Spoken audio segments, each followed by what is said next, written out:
Neat ಪ್ರಶ್ನೆ ಪತ್ರಿಕೆ ಸೋರಿಕೆ ಹೊಣೆ ಹೊತ್ತು ಕೇಂದ್ರ ಶಿಕ್ಷಣ ಸಚಿವ ಧರ್ಮೇಂದ್ರ ಪ್ರಧಾನ್ ರಾಜೀನಾಮೆಗೆ ಒತ್ತಾಯಿಸಿ ಸಮಾನ ಮನಸ್ಕರು ಹಾಗೂ ಪ್ರಗತಿಪರ ಸಂಘಟನೆ ವತಿಯಿಂದ ಚಿಕ್ಕಮಗಳೂರು ನಗರದ ಆಜಾದ್ ಪಾರ್ಕ್ ವೃತ್ತದಲ್ಲಿ ಪ್ರತಿಭಟನೆ ನಡೆಸಿದರು. ಕಾಂಗ್ರೆಸ್ ಹಿರಿಯ ಮುಖಂಡರಾದ ಎಂಎಲ್ ಮೂರ್ತಿಯವರು ಮಾತನಾಡಿ, ನೀಟ್ ಪ್ರಶ್ನೆ ಪತ್ರಿಕೆ ಸೋರಿಕೆ ದೇಶದ ದೊಡ್ಡ ಹಗರಣದ ಬಗ್ಗೆ ಕೇಂದ್ರ ಸರ್ಕಾರದ ನಿರ್ಲಕ್ಷ್ಯ ನಾಚಿಕೆಗೇಡಿನದಾಗಿದೆ. ಮೋದಿಯವರು ಈ ಹಗರಣದ ಬಗ್ಗೆ ಇಂದಿಗೂ ಮಾತನಾಡದಿರುವುದು ಭ್ರಷ್ಟಾಚಾರವನ್ನ ಪೋಷಿಸುವ ಕೇಂದ್ರ ಸರ್ಕಾರದ ನೀತಿಯನ್ನ ಪ್ರತಿಬಿಂಬಿಸುತ್ತದೆ ಎಂದರು. ಪ್ರತಿಭಟನೆ ನಡೀಲೇಬೇಕು ಅಂತಕ್ಕಂಥದ್ದು ನನ್ನ ಅನಿಸಿಕೆ. ಈ ಸಂದರ್ಭದಲ್ಲಿ ನಾನು ಹೇಳಕ್ ಇಷ್ಟಪಡ್ತಕ್ಕಂಥದ್ದು, ಇವತ್ತು ನಮ್ಮ ಒಂದು ಮಗು ಹಸಿವಾಗಿ ತಾಯಿ ಹಾಲು ಕೊಟ್ಟಿಲ್ಲ ಅಂದ್ರೆ ಅದು ಒಳ್ಳೋದ್ರ ಮುಖಾಂತರ ತನ್ನ ಪ್ರತಿಭಟನೆಯನ್ನು ವ್ಯಕ್ತಪಡಿಸುತ್ತೆ. ಆ ತಾಯಿ ಬಂದು ಆ ಮಗುನ ಎತ್ಕೊಂಡು ಹಾಲು ಕೊಡ್ತಕ್ಕಂಥ ಕೆಲಸ ಮಾಡೋದ್ರ ಮುಖಾಂತರ ಅದು ಗ್ರೀವೆನ್ಸಸ್ ಕೇಳುತ್ತೆ. ಇವ್ರಿಗೆ ಏನಾಗಿದೆ ಅಂದ್ರೆ ಲಾಠಿ ತಗೊಂಡು ಹೊಡೆದು ಇವ್ರ ಕೈಲಿ ಅದಕ್ಕೂ ತಾಕತ್ತಿಲ್ಲ, ಫೇಕ್ ಡ್ರೆಸ್ಸಲ್ಲಿ ಪೊಲೀಸ್ನವ್ರು ಕರ್ಕೊಂಡ್ಬಂದು ಹೊಡ್ತಕ್ಕಂಥ ಅಟೆಂಪ್ಟ್ ಮಾಡ್ತಕ್ಕಂಥ ಕೆಲಸವನ್ನು ಮಾಡ್ತಾರೆ. ಇಂಥ ಅಯೋಗ್ಯರು ಇವತ್ತು ವಿದೇಶಗಳಲ್ಲಿ ನಮ್ಮ ಒಂದು ಗೌರವವನ್ನು, ನಮ್ಮ ರಾಷ್ಟ್ರದ ಗೌರವವನ್ನು ಹಾಳು ಮಾಡ್ತಕ್ಕಂಥ ಕೆಲಸ ಮಾಡ್ತಿದ್ದಾರೆ. ಇವತ್ತು ಬೆಳಿಗ್ಗೆ ನೋಡಿದೆ, ಇಂಗ್ಲೆಂಡ್ ಅಲ್ಲಿ ನರೇಂದ್ರ ಮೋದಿ ಮತ್ತು ಅವ್ರ ಸರ್ಕಾರಕ್ಕೆ ಕ್ಯಾಕೆಟ್ಸ್ ಹೋಗಿತಾ ಇದ್ದಾರೆ. ನಿನ್ನೆ ಲಾಸ್ ಏಂಜಲಸ್ ಅಲ್ಲಿ ಹೋಗಿತಾ ಇದ್ರು. ಅಂತಾರಾಷ್ಟ್ರೀಯ ಮಟ್ಟದಲ್ಲಿ ನಮ್ಗೆ ಕೆಟ್ಟ ಹೆಸರು ತರ್ತಕ್ಕಂಥ ಮಹಾನ್ ಕೆಲಸವನ್ನು ಮಾಡ್ತಿದ್ದಾರೆ ಅಂದ್ರೆ ಅದು ಮಾನ್ಯ ನರೇಂದ್ರ ಮೋದಿ ಅವರು ಮತ್ತು ಅವ್ರ ತಂಡ ಮಾಡ್ತಾ ಇದೆ. ಈ ಕೂಡಲೇ ನಮ್ಮ ಒತ್ತಾಯ, ಆ ವಿದ್ಯಾರ್ಥಿಗಳ ಸಾವಿಗೆ ಕಾರಣ ಆದಂತ ಒಂದು ಎಕ್ಸಾಮ್ ನಡ್ಸಕ್ಕೆ ನೆಟ್ಗೆ ಆಗದೆ ಇದ್ದಂತ ಮಂತ್ರಿನ ಇಟ್ಕೊಂಡು ನೀವೇನ್ರಿ ಸರ್ಕಾರ ಮಾಡ್ತೀರಿ? ಅವ್ನು ತೆಗೆದಾಕ್ರಿ, ಎಲ್ಲ ಸರಿಯಾಗತ್ತೆ. ಈ ಜನ ವಿದ್ಯಾರ್ಥಿಗಳು ಕೇಳ್ತಾ ಇರ್ವೇ, ನಮ್ಮ ಕೈಲಿ ಏನ್ ಮಂತ್ರಿಗಿರಿ ಕೊಡಿ ಅಂತ ಕೇಳ್ತಾ ಇಲ್ಲ, ಪ್ರಧಾನ ಮಂತ್ರಿಗಿರಿ ಕೊಡಿ ಅಂತ ಕೇಳ್ತಾ ಇಲ್ಲ, ಆ ತಪ್ಪಿತಸ್ಥರನ್ನು ಮನೆಗೆ ಕಳಿಸಿರಿ ಅಂತ ಕೇಳ್ತಿದ್ದಾರೆ.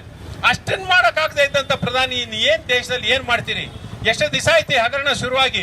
ನಿನ್ನೆ ಮಾತಾಡಿದಾರೆ ಲೋಕಸಭೆಯಲ್ಲಿ, ಇದು ಅಕ್ಷಮ್ಯ ಅಪರಾಧ, ಆ ತಪ್ಪಿತಸ್ಥ ಶಿಕ್ಷೆ ಆಗ್ಬೇಕು, ಜೈಲಿಗೆ ಕಳಿಸ್ಬೇಕು ಅಂತ. ಇಷ್ಟಕ್ಕೆ ಬಾಯಿಗೇನು ಕಳುಪ್ ತೂರಿಕೊಂಡಿದ್ರೇನ್ರಿ ವಿದ್ಯಾರ್ಥಿಗಳು ಬೀದಿ ಬಂದು ಇಳಿಯ ತನಕ?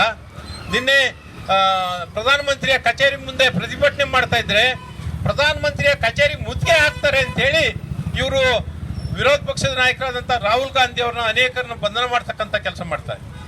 ಇವತ್ತು ಯಾರಾದ್ರೂ ನಾವೇ ಕಟ್ಟಿರ್ತಕ್ಕಂಥ ಒಂದು ಸಂಸ್ಥೆನ ಮುತ್ತಿಗೆ ಹಾಕಿ ಧ್ವಂಸ ಮಾಡಕ್ ಆಗಲ್ಲ. ಇವ್ರಿಗೊಂದು ಕಾರಣ ಬೇಕು.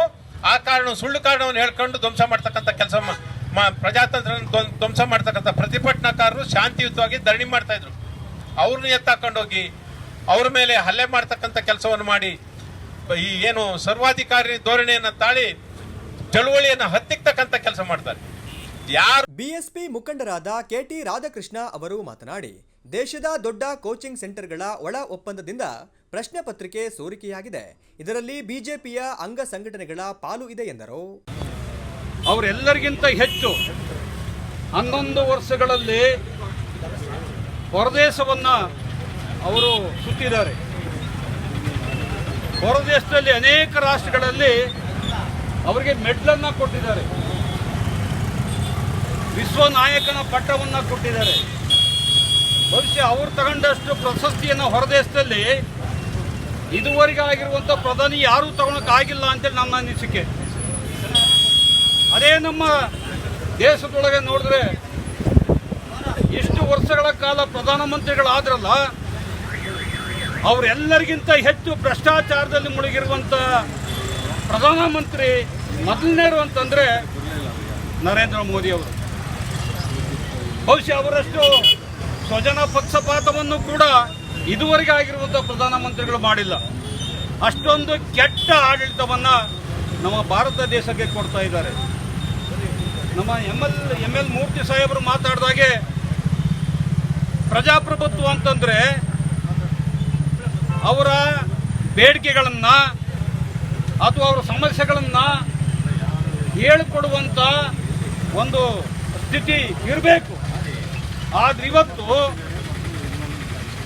ಈ ವ್ಯವಸ್ಥೆಯ ವಿರುದ್ಧ ಯಾರಿಗೆ ಅನ್ಯಾಯ ಆಗ್ತಿದೆಯೋ ಅವ್ರಿಗೆ ಕೇಳಿದ್ರೆ ಅದನ್ನ ಹತ್ತಿಕ್ಕುವಂತ ವ್ಯವಸ್ಥೆ ಇವತ್ತು ಉಲ್ಬಣ ಆಗಿದೆ. ಅಂತಂದ್ರೆ ಪ್ರಜಾಪ್ರಭುತ್ವ ವ್ಯವಸ್ಥೆ ನಮ್ಮ ಭಾರತದಲ್ಲಿ ಇದೆಯಾ ಅನ್ನೋ ಪ್ರಶ್ನೆಗಳು ಇವತ್ತು ನಮಗೆ ಕಾಡ್ತಾ ಇದೆ.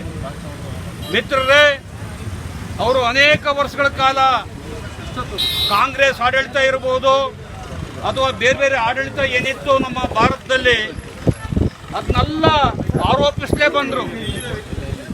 ಪ್ರತಿಭಟನೆಯಲ್ಲಿ ಕಾಂಗ್ರೆಸ್ ಹಿರಿಯ ಮುಖಂಡರಾದ ಎಚ್ ದೇವರಾಜ್, ರವೀಶ್ ಕ್ಯಾತನಬೇಡು, ಮೊಹಮ್ಮದ್, ಶ್ರೀನಿವಾಸ್, ಗುರು ಶಾಂತಪ್ಪ, ಹೇಮಂತ್, ರೇಣುಕಾರಾಧ್ಯ, ಜಮ್ಶಿದ್ ಖಾನ್ ಉಪಸ್ಥಿತರಿದ್ದರು.